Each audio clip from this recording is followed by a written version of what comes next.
LCI, c'est TF1, TF1, c'est Bouygues, et Bouygues veut des contrats de reconstruction. Les drones, ça commence déjà, on commence à voir apparaître, il y avait un général Perkins qui, en Irak, disait, alors à l'époque c'était pas Amazon, c'était eBay, on achète un drone, les adversaires achètent un drone à 300 € et on consomme tous les patriotes dessus. Un patriote, à l'époque, ça valait $1 million. Aujourd'hui, le drone est devenu un peu le couteau suisse. Donc des drones comme le Lancet, qui était annoncé à 40 000 €, arrivent à casser des chars qui valent 3-4 millions d'euros. Qu'un combattant qui est dans une tranchée peut, avec un drone, frapper un véhicule qu'il ne voit pas et le détruire. L'épouse de Zelensky avait annoncé un chiffre qui est passé un peu inaperçu, de 300 000 personnes qui étaient handicapées en Ukraine. Alors, quelle est la valeur de ce chiffre-là? Mais quand on voit l'évolution des cimetières, en Ukraine, 500 000 entre les gens qui sont morts ou qui sont inaptes au combat, je pense qu'on est dans une réalité. Depuis le début du conflit, l'Ukraine cherche un peu des armes magiques. Donc on a vu arriver ça avec les HIMARS, ensuite on a vu les Léopards, ensuite on a vu les Abrams, ensuite on a vu les missiles de croisière, les Scalp, les Storm Shadow. Ils en sont même à demander des Tomahawk, donc ça a été. Mais on en revient toujours sur la question, donc il n'y a pas d'armes magiques, il y a toujours cette question de personnel et de troupes. La surmédiatisation de ces Coréens n'a que pour but d'essayer d'entraîner les Européens, et je dis bien les Européens, parce qu'avec les élections américaines, les Américains se détachent de plus en plus de ce conflit, d'autant qu'ils ont rempli les carnets de commandes en matière de vente d'armes, non pas forcément à l'Ukraine, mais bien à la Pologne, à la Roumanie, au Danemark, avec des F-35, des chars ou quoi que ce soit. Donc il y a cette volonté derrière. La Fédération de Russie, qui termine la guerre, elle aura des défis à relever. Des défis. Ce qui s'est passé, c'est-à-dire cette guerre a fait émerger une classe moyenne, avec le plein emploi, l'augmentation des salaires, qui a eu un effet négatif, c'est notamment l'inflation. Donc la paix arrivant, il faudra consolider cette classe moyenne.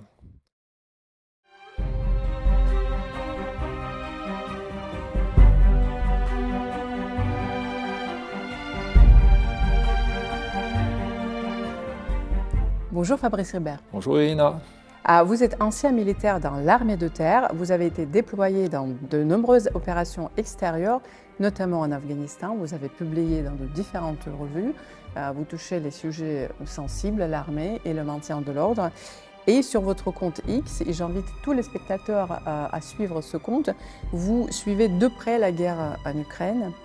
Vous avez participé dans des opérations extérieures et vous dites que cette guerre en Ukraine, c'est aussi la guerre des drones. Comment les drones changent-ils le caractère de la guerre? Ils ont changé le caractère de la guerre depuis le début de tous les conflits dans lesquels vous avez participé et cette guerre en particulier.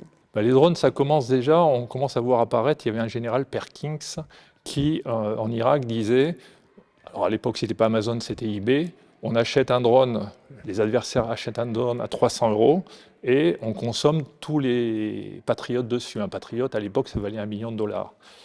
Dans cette continuité, il y a eu le conflit Arménie au Karabakh, Azerbaïdjan, où des drones turcs et notamment israéliens ont donné l'avantage. Et on est arrivé donc en 2022 à une guerre où, paradoxalement, l'armée russe était vraiment en retard. En face, les Ukrainiens avaient notamment des drones turcs, TB2. Alors, à la base de ces drones, il faut savoir que sur ce théâtre d'opération, les premiers à les avoir utilisés, c'est dans le Donbass. Dans le Donbass, ils ont utilisé assez facilement des petits drones d'observation et autres.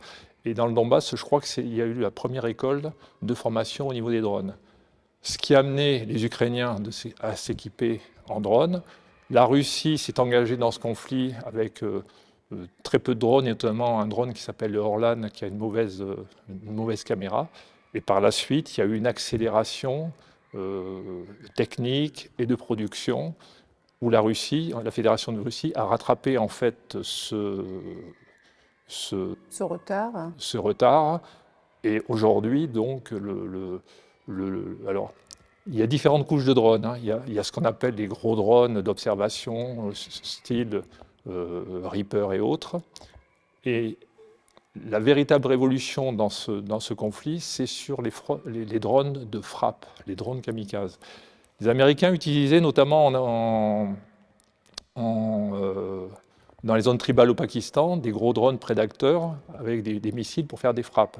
Mais jusqu'à présent, le drone kamikaze, c'est-à-dire le drone qui vient s'écraser sur la cible, n'était pratiquement pas utilisé.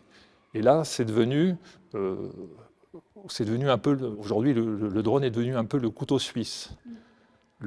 Alors la particularité, quand on revient donc sur le conflit, les Ukrainiens ont eu au départ un petit avantage avec ces drones, notamment ces drones turcs, qui ont rapidement été neutralisés par la défense solaire russe. En parallèle, les Russes ont développé tout un tas de matériel et surtout, côté pragmatique, ont acheté des drones, notamment à l'Iran, ce qu'on appelle le géranium. Alors, particularité de ces drones, c'est des drones qui peuvent taper jusqu'à 1000 km avec des charges de 50 kg dessus. Et la autre particularité, c'est des drones qui valent très peu cher.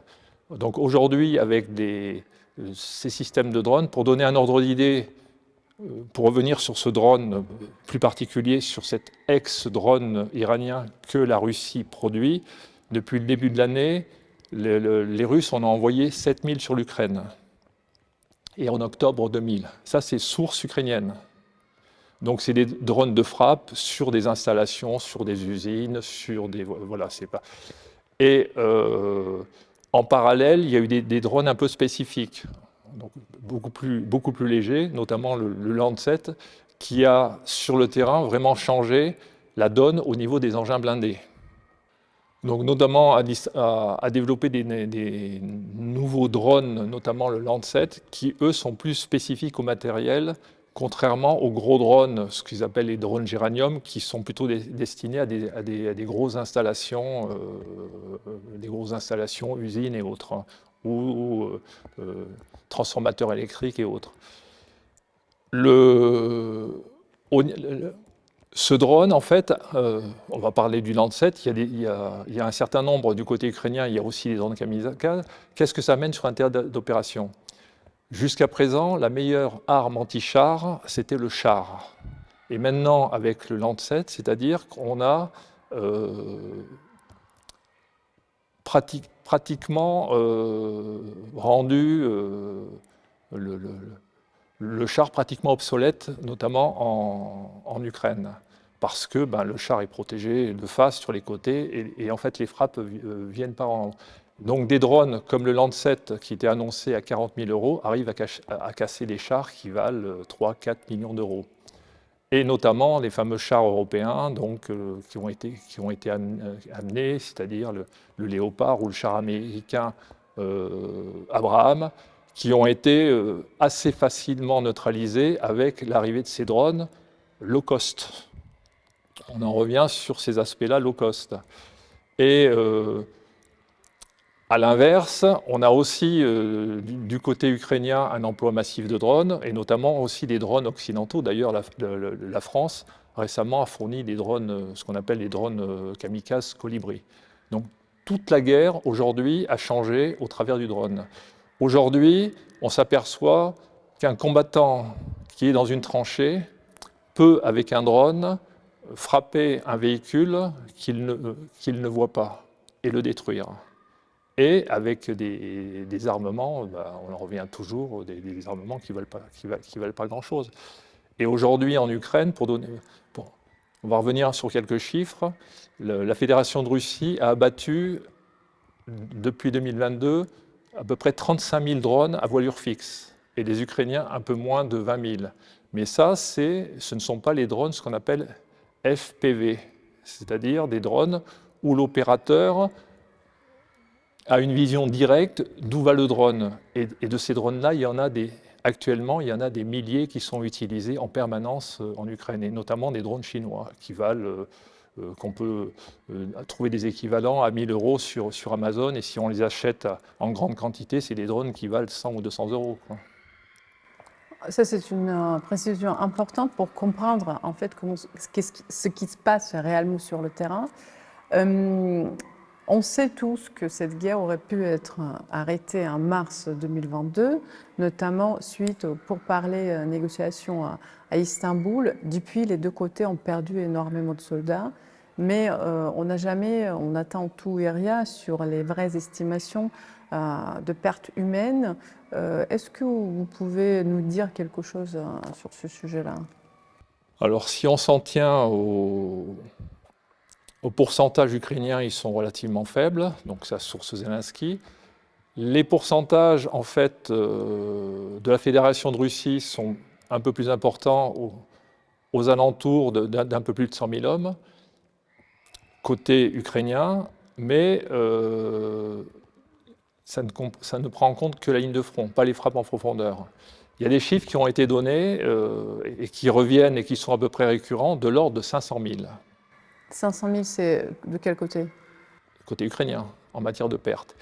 Et il y a quelque temps en arrière, l'épouse de Zelensky avait annoncé un chiffre qui est passé un peu inaperçu, de 300 000 personnes qui étaient handicapées en Ukraine. Alors, quelle est la valeur de ce chiffre-là? Mais quand on voit l'évolution des cimetières, des cimetières en Ukraine, 500 000 entre les gens qui sont morts ou qui sont inaptes au combat, je pense qu'on est dans une réalité. D'autant que ce qui manque aux Ukrainiens aujourd'hui, ce n'est pas des matériels modernes, ce sont des troupes. Donc il y a eu énormément de désertions. Depuis le début de l'année, source ministère de la Justice ukrainien, il y a eu 15 000 désertions. Et depuis mi-octobre, il y a des rafles massives pour essayer d'amener, entre guillemets, de la chair fraîche au front. Ce problème de troupes au niveau ukrainien, ça prend 3 axes. C'est-à-dire, quand on fait la guerre, il faut des gens qui sont au niveau du front. Il faut aussi des gens pour remplacer les pertes. Mais il faut aussi des gens pour faire des rotations. Et aujourd'hui, les Ukrainiens n'ont pas suffisamment de personnes pour faire tourner notamment leurs brigades, qui sont aujourd'hui plus ou moins exsangues. De toute façon, pour avoir une réalité de ce qui se passe en Ukraine, je pense qu'il faut aussi s'intéresser aux Ukrainiens eux-mêmes. Il y a un député de la Rada, Kochenko, qui disait c'est perdu.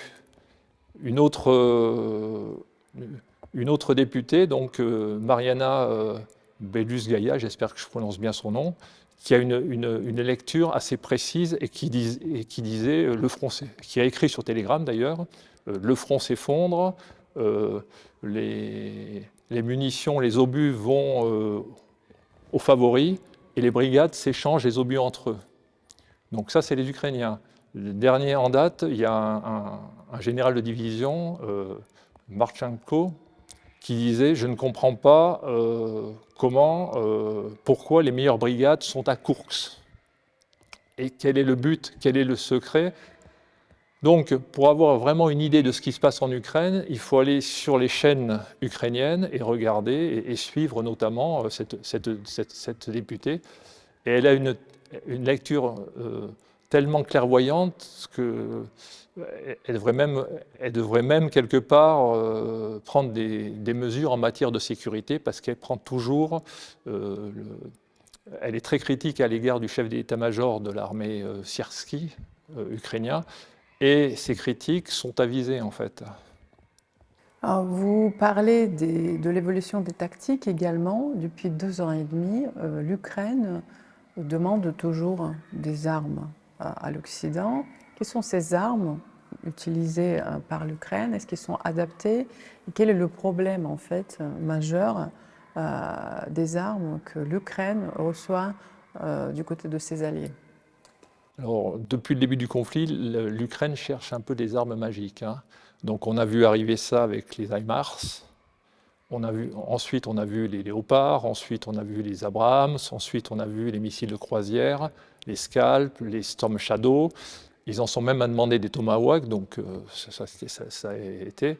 Mais on en revient toujours sur la question, donc il n'y a pas d'armes magiques, il y a toujours cette question de personnel et de troupes. Au début du conflit, les médias ont beaucoup ri sur, quand il y a eu la mobilisation, il y a environ 300 000 Russes qui ont quitté la Russie. Mais les frontières étaient ouvertes. Aujourd'hui, chaque jour, en Ukraine, les gens sont capturés, essayent de partir, quoi que ce soit, et ça n'interpelle personne. C'est-à-dire, les gens en Ukraine, la population ne veut plus se battre. C'est une réalité. Et pour se battre, avant même d'avoir des armes, il faut des soldats dans les tranchées. Et c'est un manque, notamment au niveau des désertions et autres, mais aussi au niveau des pertes qui sont quand même majeures. Que pensez-vous, comme vous dites, il n'y a pas d'armes magiques, mais il y a peut-être des soldats magiques. Que pensez-vous des soldats nord-coréens, puisque c'est très médiatisé en ce moment, personne n'en parle. Est-ce que c'est l'arme magique de Poutine? Alors des soldats. Alors j'ai lu récemment, c'était l'Hérald, un journal coréen qui parlait. En Corée, il y a déjà, en Fédération de Russie, il y a déjà à peu près environ 4000 Coréens, qui ne sont pas des combattants, qui doivent travailler. Donc là-dessus, on monte un peu. Ces Coréens, c'est un peu comme il y a quelques mois en arrière, c'était ces missiles que devait fournir l'Iran à la Fédération de Russie. On est dans une surmédiatisation pour les missiles, et là maintenant on est dans la surmédiatisation avec le coréen. Alors ça c'est mon avis, c'est-à-dire comme Zelensky est aux abois, c'est un peu le chant du cygne, on essaye d'entraîner les Européens directement dans ce conflit-là. Donc des Coréens, alors des Coréens, il y en a peut-être, il y en aura certainement, mais ce n'est pas ce qui fera la différence. C'est pas ce qui fera la différence. Pourquoi? Parce que sur un front, il faut qu'il y ait une uniformité du commandement et de la logistique. On a vu ça, alors je vais revenir en arrière, avec Wagner. Wagner, donc, qui était quand même une unité constituée de russophones, était une unité indépendante. Et à l'époque, le ministre Shoigu voulait sa fusion. Ça a été refusé par Prigojine, il y a eu la rébellion, ainsi de suite. Aujourd'hui, Wagner a fusionné. On est toujours dans cette logique de commandement et logistique. À l'époque, Wagner demandait des obus, soi-disant on n'en avait pas ou quoi que ce soit. Il y a eu aussi les Tchétchènes. Les Tchétchènes, ils ont été redéployés, notamment région de Belgorod et région Grou. On est toujours dans cette continuité. Alors, ça ne met pas en cause la valeur des soldats, mais c'est cette uniformité du commandement sur un front, pour ne pas avoir des petits plots qui... Donc si aujourd'hui, il y a 1000, 2000, 3000 Coréens, ils ne vont pas être mis directement au contact du front. Pourquoi? Parce que les Coréens, contrairement à Wagner et aux Tchétchènes, ils ne parlent pas russe. Donc complexité pour la continuité du commandement, au niveau logistique, même s'ils sont équipés de matériel russe. Donc ils seront déployés en troupes supplétives en arrière, à Belgorod, à droite, à gauche, avec devant les troupes russes qui seront toujours en avant. Ça ne changera pas le cours de la guerre. Après, il y a eu des échanges de munitions entre la Fédération de Russie et la Corée du Nord.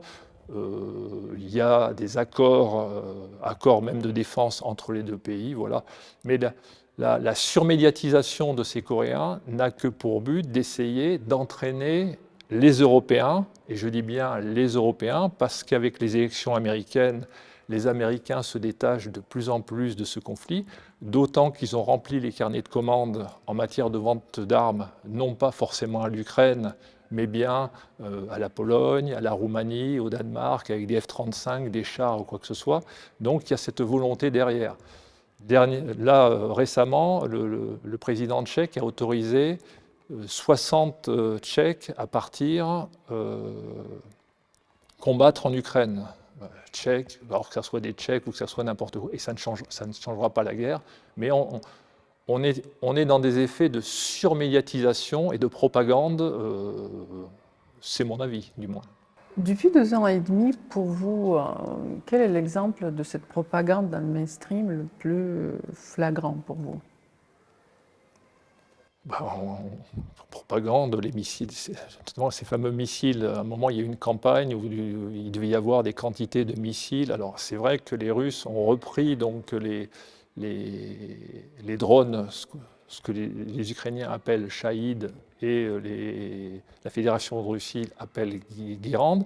Mais ça, c'est le côté pragmatique, c'est-à-dire c'est des matériels à bas coût. Et il y a toujours cette volonté au niveau de la Fédération de Russie de limiter les coûts. Tout à l'heure, je parlais du Lancet, c'est un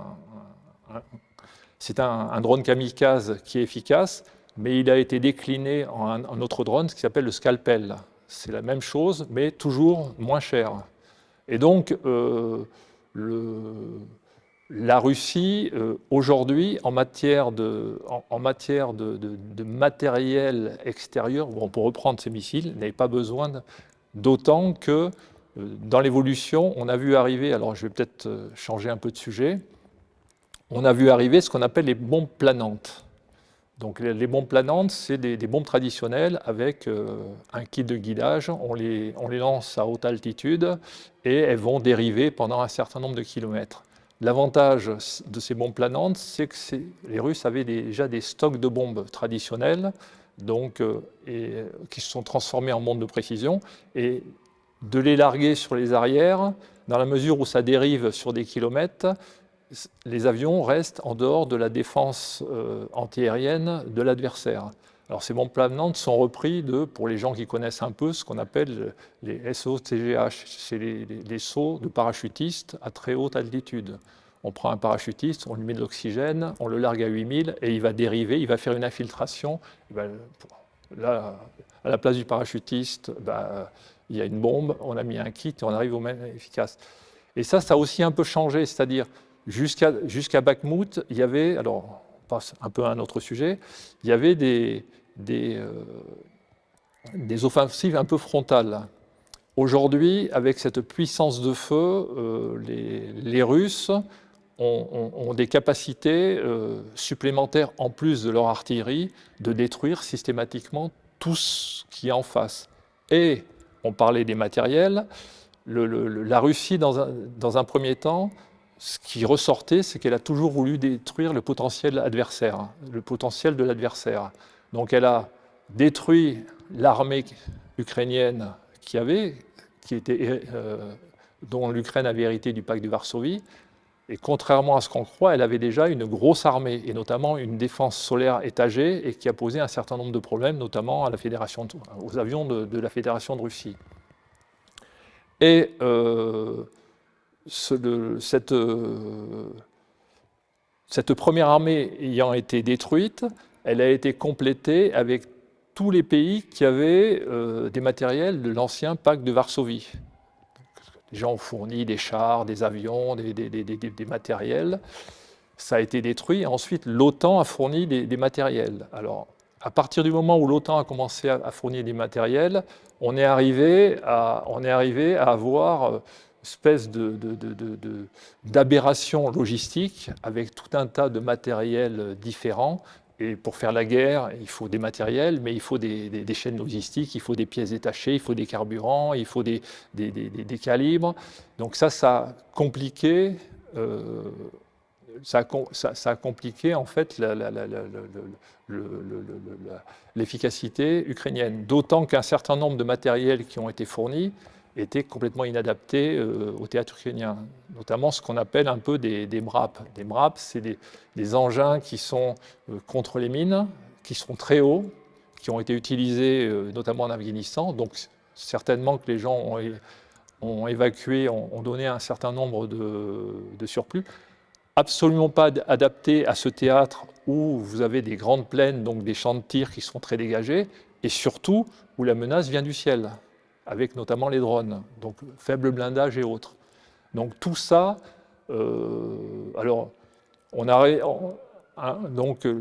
là-dessus sont arrivés, on revient un peu sur ces armes magiques, Léopard, un certain nombre de choses, mais il n'y a jamais vraiment eu de cohérence, et cette incohérence s'est retrouvée même dans les ordres donnés. Et là, on revient notamment sur l'offensive, alors j'écarte peut-être un peu le spectre, on revient sur l'offensive de juin 2023.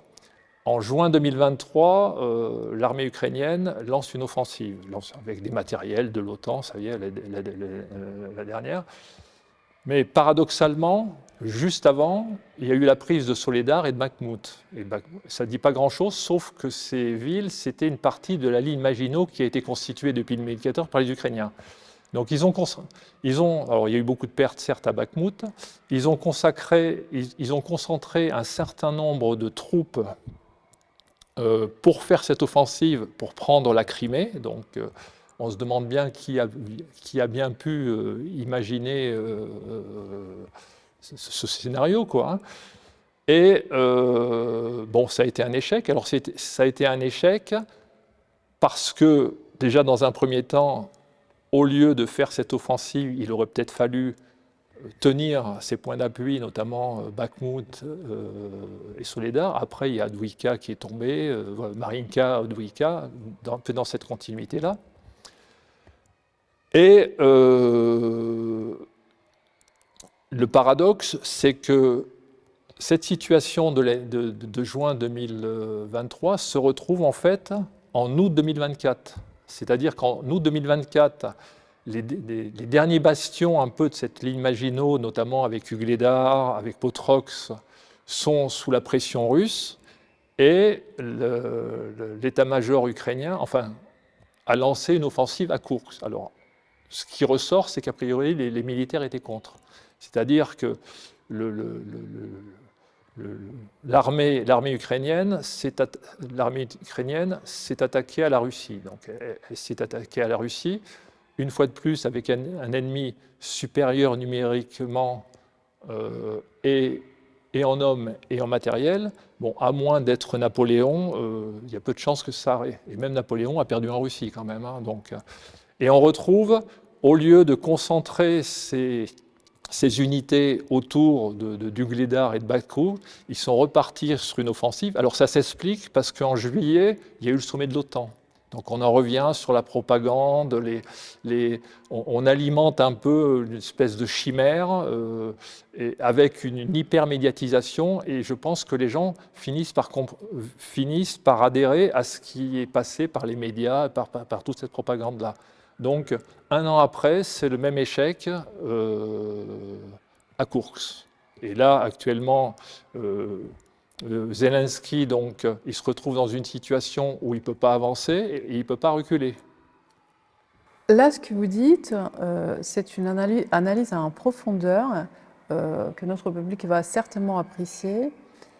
Mais ce qui nous inquiète tous, au bout de 2 ans et demi, voire bientôt 3 ans du conflit, que plus le conflit se prolonge, plus la confrontation entre la Russie et l'Occident, je dirais, s'accélère, devient plus évidente. Tout récemment, il y a 2 jours, le ministre des Affaires étrangères russe, Sergei Lavrov, a dit que la Russie se trouve au bord d'un conflit direct avec les États-Unis. Est-ce que nous avons atteint les fameuses lignes rouges dont on parle d'ailleurs depuis un certain temps? Ou pas encore? Ce que j'en sais, c'est que s'il y a un conflit, direct, alors qu'est-ce que ça veut dire un conflit direct? Un conflit nucléaire ou pas nucléaire? C'est la question.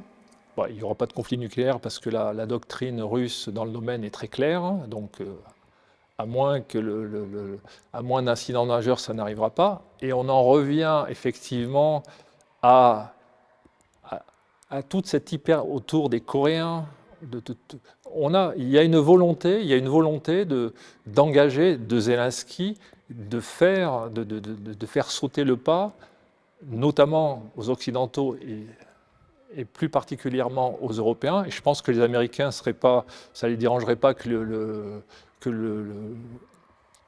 les Européens s'engagent dans une guerre, ce qui permettrait de faire tourner par la suite encore leur complexe militaro-industriel, parce que la guerre, c'est quand même un business. Et puis de toute façon, le président Macron avait proposé à un moment d'envoyer des troupes françaises en Ukraine. Donc l'un de l'autre. Bon, je ne suis pas dans le secret des dieux, c'est une probabilité qu'il faut mettre sur le papier, qu'il faut évoquer pour peut-être calmer les ardeurs des uns et des autres.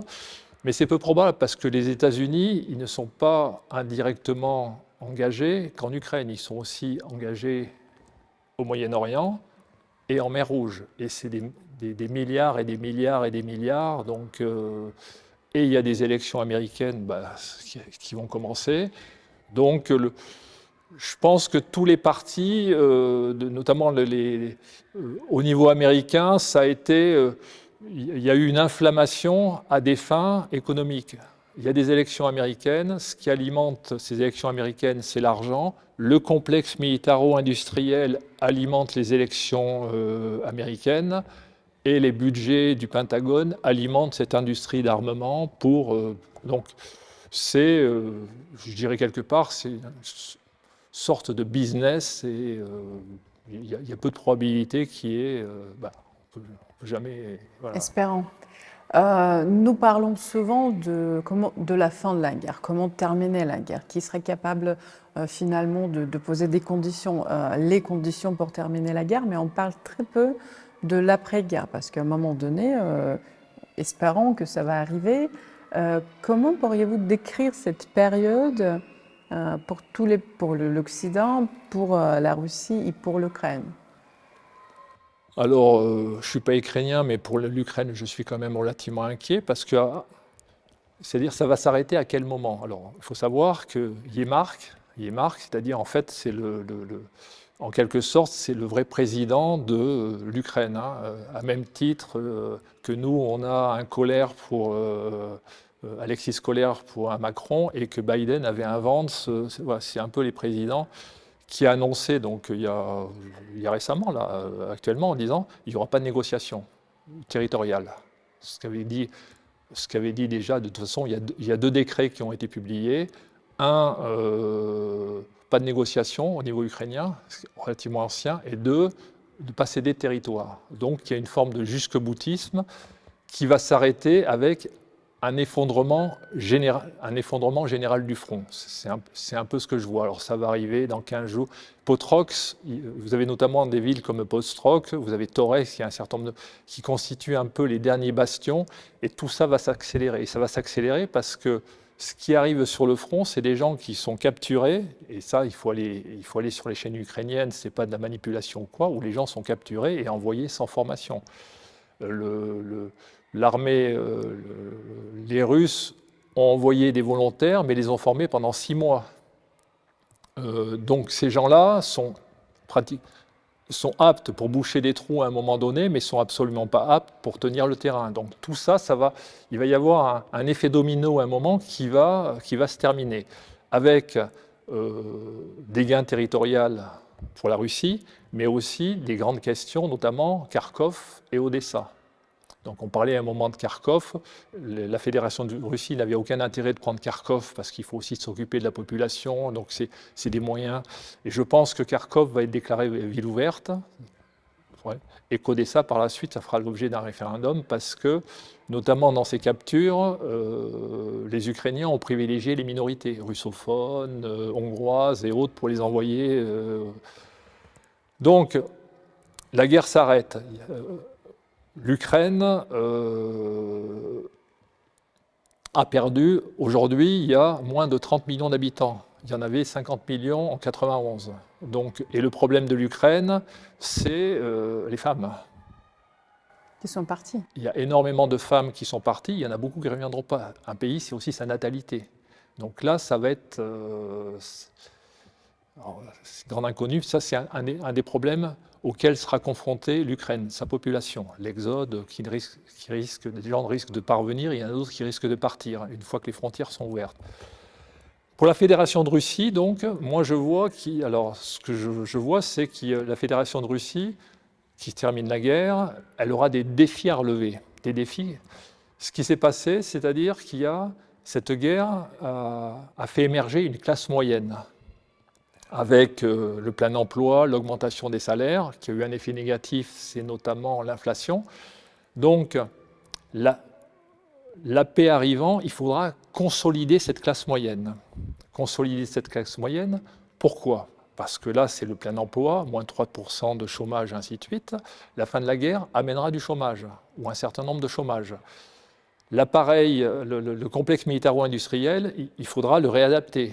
Donc ça veut dire qu'il y a des gens qui vont se retrouver, plus ou moins sans emploi. Mais surtout, il va y avoir des milliers d'hommes qui vont être démobilisés, des volontaires, voire des militaires. Et alors, il y a quand même une volonté d'anticiper parce que j'ai lu qu'il y avait un programme de réinsertion des héros russes, c'est-à-dire pour faire insérer dans la société comme cadre des anciens militaires. Mais ça ne suffira peut-être pas. Sur cette centaine de milliers de gens qui vont venir, il y a eu l'annonce il n'y a pas longtemps du président Poutine augmentant les effectifs de l'armée à 1 500 000. Alors tout de suite on a dit il veut envahir l'Europe. Non, je pense plutôt que c'est pour absorber tous ces gens qui vont se retrouver, sans faire la guerre, quoi. Voilà, je pense que ça c'est mon avis. Autre problème avec ces gens qui vont revenir, c'est les troubles post-traumatiques. Alors les troubles post-traumatiques, qu'est-ce que ça veut dire? Alors moi j'ai fait des opérations, j'ai été au combat un certain nombre de choses, je n'ai pas fait la guerre comme en Ukraine. Et pourtant, quand j'ai arrêté, quand j'ai pris ma retraite, je me suis aperçu au bout de 2-3 ans qu'il fallait que je me déconnecte. J'ai perçu ça. Alors, pour moi, parce que j'ai enchaîné des missions, j'ai des mois de mission et des mois de mission, et ça a eu, alors j'ai jamais eu peur, j'ai toujours aimé l'adrénaline, il y a eu cet effet. Et quand j'analyse et quand je vois, quand je fais de l'empathie avec ce qui se passe sur le front, l'artillerie, et surtout cette nouvelle menace, c'est-à-dire les drones, c'est-à-dire qu'aujourd'hui, quand vous êtes un combattant, de jour et de nuit, vous pouvez avoir ces petits drones qui vous larguent une grenade, qui vous larguent un certain nombre de choses, c'est-à-dire. Et cet environnement stressant, une fois que les gens reviendront à la vie civile, il faudra trouver un moyen pour déconnecter, faire des programmes, sachant que, bon, moi j'ai analysé ça sur moi, bon, je ne bois pas, je n'ai pas un certain nombre de choses, avec peut-être des populations qui ont un peu tendance à boire avec des gens, ainsi de suite. Donc tout ça, ça risque d'amener des problèmes, du chômage, des gens qui sont des syndromes post-traumatiques et autres, et du chômage. C'est-à-dire, c'est pas quelque chose d'impossible, mais ça sera, je pense que un défi à surmonter. La paix sera un défi. Voilà, sera de réorganiser et de consolider aussi cette classe moyenne qui est, on n'a jamais vu ça dans l'histoire. Hein. Donc c'est quelque chose qui, la pauvreté a baissé, et ça c'est fictif. Après, ce qui reste, l'avantage de la Russie, c'est qu'elle a une variable d'ajustement. La variable d'ajustement, c'est l'énergie bon marché. C'est-à-dire, indépendamment des salaires et quoi que ce soit, vous avez la possibilité de fournir de l'électricité, du chauffage, du carburant, pas cher donc, aux gens, donc, ce qui évite en matière d'inflation de leur faire dépenser trop dans d'autres domaines. Et comme on dit, l'énergie, c'est aussi l'économie.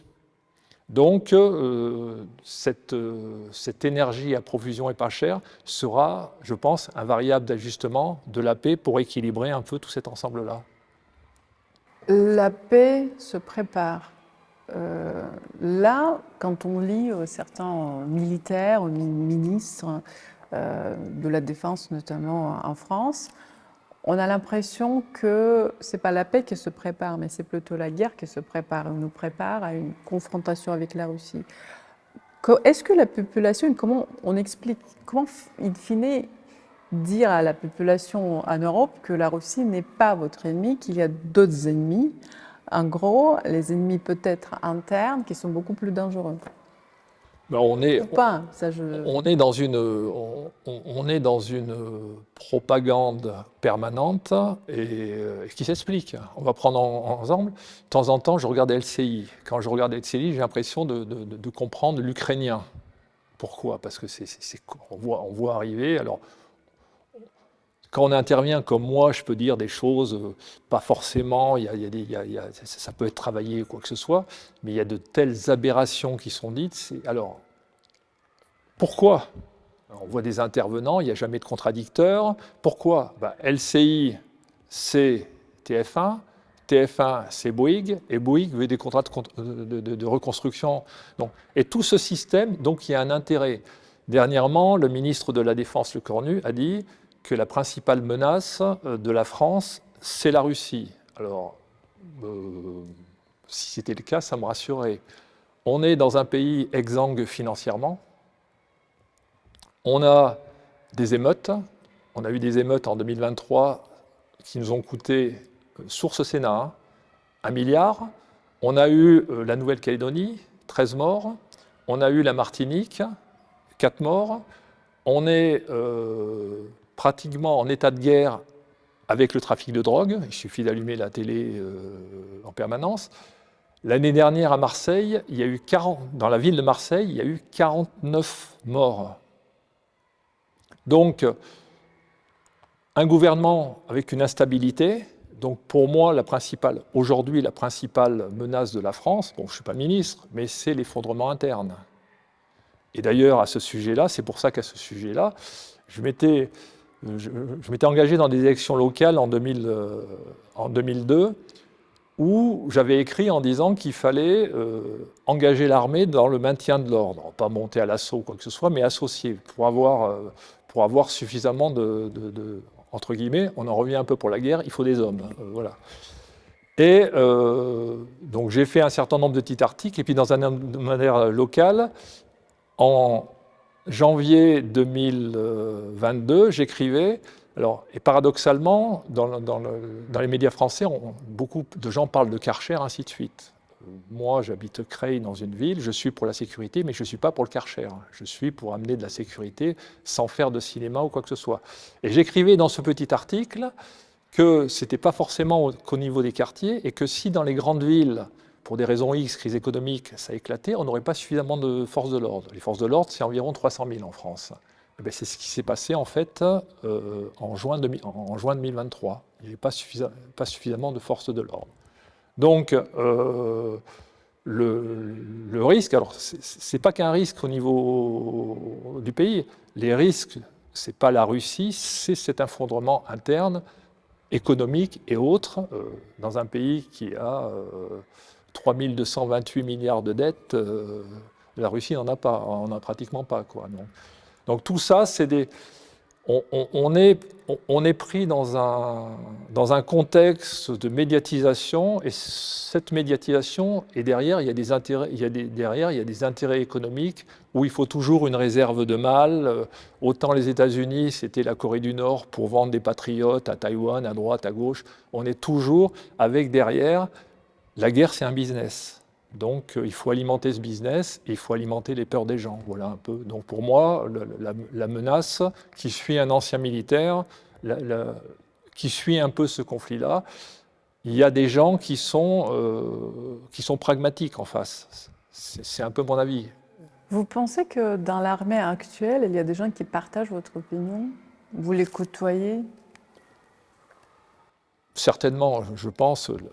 Là, on n'est pas dans l'idéologie, on est dans la logique quelque part. Hein. Donc, dans l'armée française, il y a des gens, comme dans les autres armées, il y a des gens qui sont illogiques, et il y a aussi des gens qui sont logiques. Hein. C'est-à-dire, quelque part, un militaire n'a pas intérêt, je dirais, quelque part, à faire la guerre. C'est ce qu'il y a derrière, c'est tout ce qui est produit, c'est l'industrie ou la politique, surfer, être en sauveur de quelque chose. Je pense que c'est à ce niveau-là, il n'y a pas de...